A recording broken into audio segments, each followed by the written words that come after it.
Mirror, mirror on the wall, who is fairest of them all? You are the fairest, but there is another destined to surpass you. Hi everybody, Jo here, and I just got back from seeing Snow White and the Huntsman, which, surprisingly, it wasn't a good movie. It's not one I would watch again, necessarily, but I enjoyed this. I wouldn't say run out and go see it, but at the same time, if it looks interesting to you, if it looks entertaining, and it did to me by the ads, I was like, you know, even if this is a bad movie, it'll be an entertaining bad movie, and it wasn't really. It was entertaining.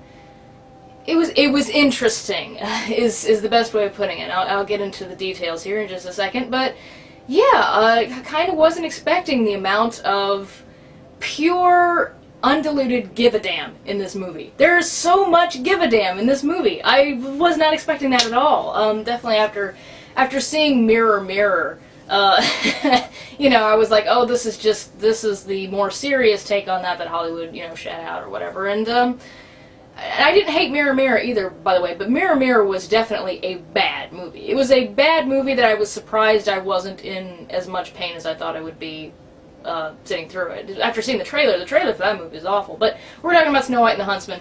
This one I thought looked a little more entertaining, and it kind of was. I don't know, like, I decided I would skim over and see what the director and the writer had been involved in previously, because it has a definite style to it, and it has a lot of passion and a lot of, you know, care. Like, somebody cared about this story. Mirror, Mirror is more phoned in, but it's still kind of pretty, I guess. Like, I don't know. It's a Tarsum movie. It's a Tarsum movie. So let's just lay that aside, talking about this movie. But the director, this was sort of, I mean, from what I gather, this was his feature directorial debut.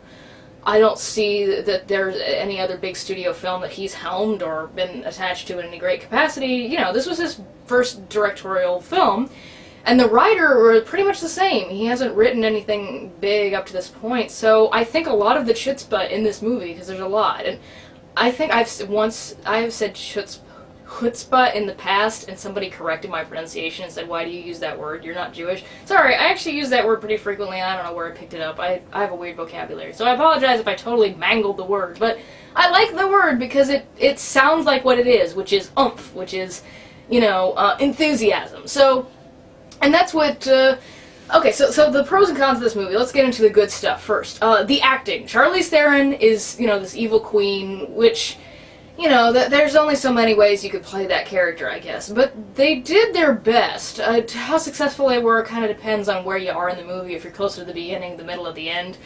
But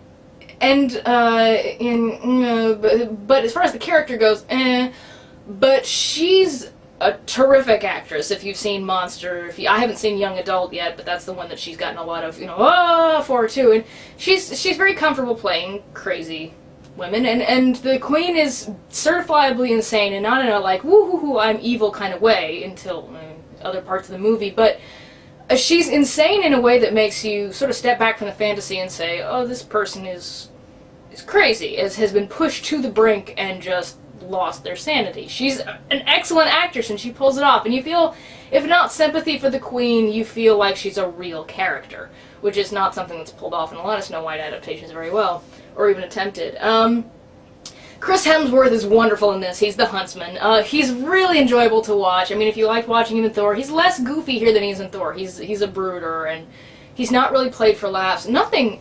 I was surprised at how little in this movie is played for laughs, and the biggest pitfall there, of course, is if you take yourself too seriously, everybody's going to be like, you know, and it's going to be wooden, it's going to come off as boring, it's going to come off as, wow, you're sure serious about this cheesy Snow White adaptation.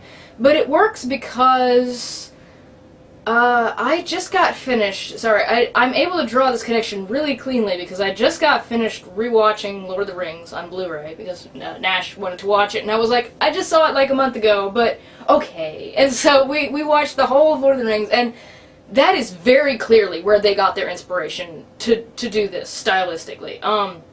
This movie, script-wise, could have been done any number of ways. It's basically Snow White with a bit of a broader scope and more characters, and, you know, Snow White beefed up a little bit. It could have been done any number of ways, but the way that visually, orally, even the writing is attempting this, but we'll get into that in a minute, is Lord of the Rings, inspired specifically by that Peter Jacksonian, very melodramatic, very angular, you know, full-bodied fantasy world kind of thing, with the big tramping horses and the coral. I mean, that's what this is. Sorry, had to take care of some stuff. I'm back. But where was I? I think I was talking about acting, and, well, okay, for the dwarves, they did this weird thing where they got all these really famous, British actors, like, Bob Hoskins is the one he's the most important dwarf, I guess. Bob Hoskins and Nick Frost and what's his name? Toby. It's like Toby something. I've seen him in like a lot of movies. I just can never remember his name. But and a lot of other like familiar faces. If you don't know their names, you're at least kind of like, oh, I've seen him. He's a character actor, you know.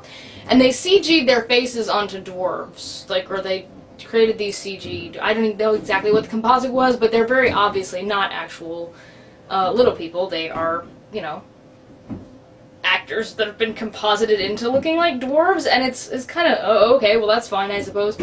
And after seeing this movie, when I first heard this, I was like, well, way to take work away from, you know, actual dwarf actors who might want those parts. Like, that kind of irritated me, particularly after seeing Mirror Mirror, where the best thing about the whole movie was the dwarves. You know, they were the most enjoyable thing about the movie by far.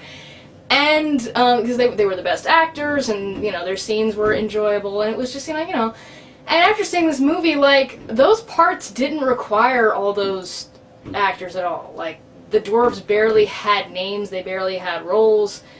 You know, I could delve into more specifically, like, some of them do some things a little bit more specific than others, but for the most part, like, you could have gotten just given actual dwarf actors work, instead of this weird CG composite thing. It was totally a waste. But honestly, that's kind of the whole draw of the movie, is that it's an acting movie. It is, all of the actors in this are really passionate, and they're just, you know, they're kind of doing the Lord of the Ringsian acting, where the only place where you could kind of say it's bad. It's really impressive for this scale of a film. I was not expecting it. And the only place where you can conceivably say it's bad is that there's some overacting and some melodrama, you know, Peter Jacksonian melodrama.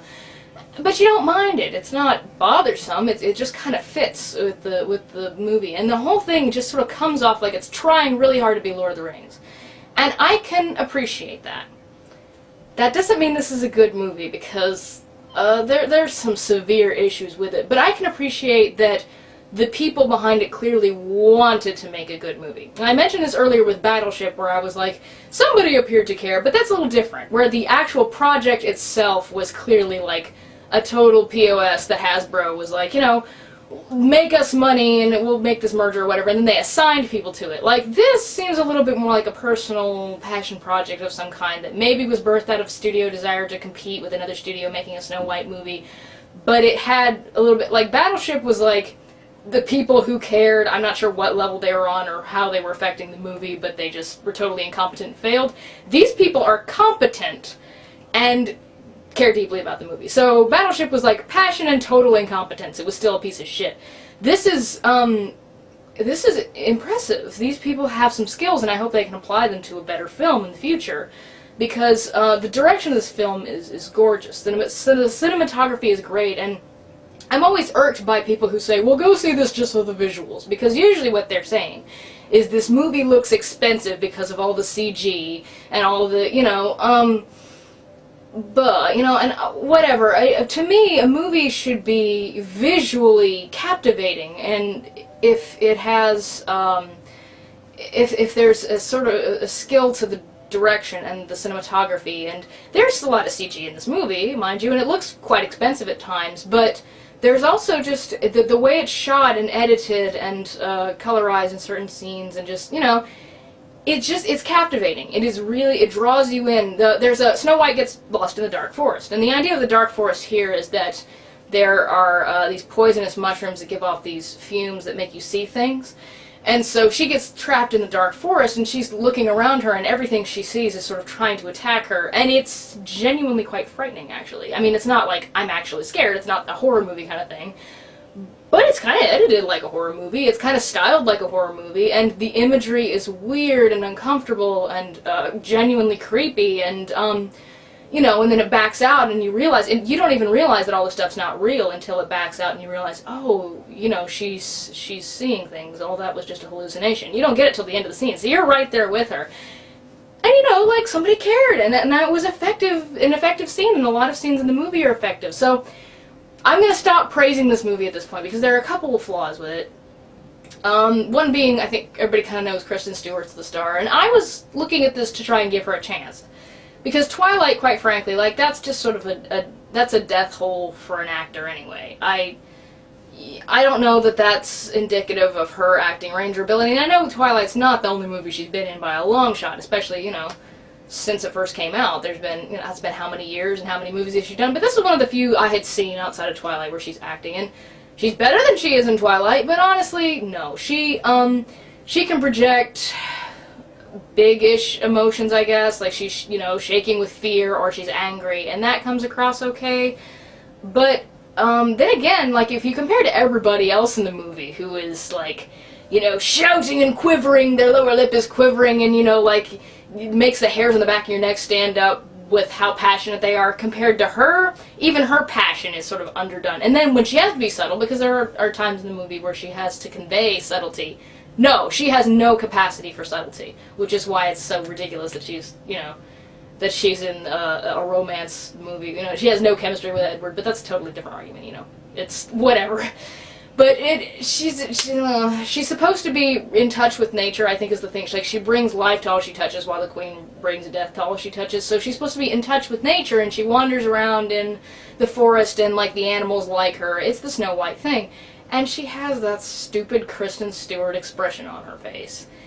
And it's just, you know, you don't see why anything would be attracted to her. And so, yeah, that's a major failure of the movie, is Kristen Stewart is just not really compelling. Sorry, I mean, she's okay, she's not bad, she's not noticeably, wow, this is really bad compared to all these other actors. She holds her own okay, but she definitely doesn't impress like a lot of the other people. So whatever, so that's one problem. And then the other problem is, honestly, for as much as the execution is great in this film, because the execution, pretty wonderful. Again, I think a lot of people really gave a shit about this movie and really cared about it. There's a lot of passion to it. The writing is just, I mean, what they're given to work with, it's not bad, but it can't measure up to what it wants to be. Because like I said, what it wants to be is Lord of the Rings. And it has some interesting ideas in it. They see this village full of women that have scarred their faces. They've taken a knife or something. It's not really directly said, but they have these cuts and scars on their faces that are obviously healed over with time, but they all have the same identical ones. And they've done that so that they would never be able to be considered more beautiful than the queen and be captured. And the queen eats the hearts and or like sucks the life out of women that are pretty.